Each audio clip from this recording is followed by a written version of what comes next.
Susar, herkes susar, her yer kural. Yıkın duvarları, uğra, yanıma uğra. Bir yazı tura, bükelim tüm kolları. Koy koy yeni bir kart, onu da geçeyim iyi bir fark. Zoruna gidenin dili kurak, kapalı kapıya çeneni tak. Boş ver geri topla, verdiğin değerin dili olsa. Kalbimi vurmuş gidiyorsan, acı diliyorsan ve de biliyorsan. Kızgın güllerin üstüne düşmüş dolunayım ben. Soldum bir kere geriye dönersem yok olayım ben. Koştum firara, beni ölmezsem yine ara. Kara kış gibiyim sobalara, bizi doldursun odalara. Kızgın güllerin üstüne düşmüş dolunayım ben. Soldum bir kere geriye dönersem yok olayım ben.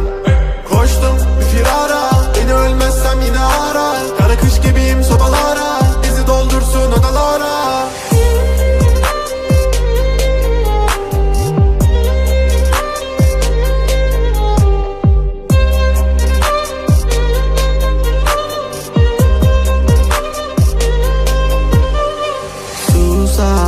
Herkes susar, her yer kural.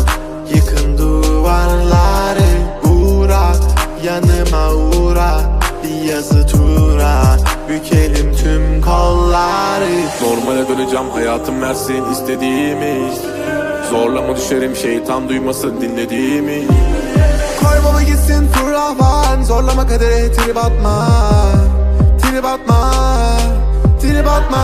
Normale döneceğim, hayatım versin istediğimi. Zorlama düşerim, şeytan duymasın dinlediğimi. Koy baba gitsin fırlavan, zorlama kadere trip atma.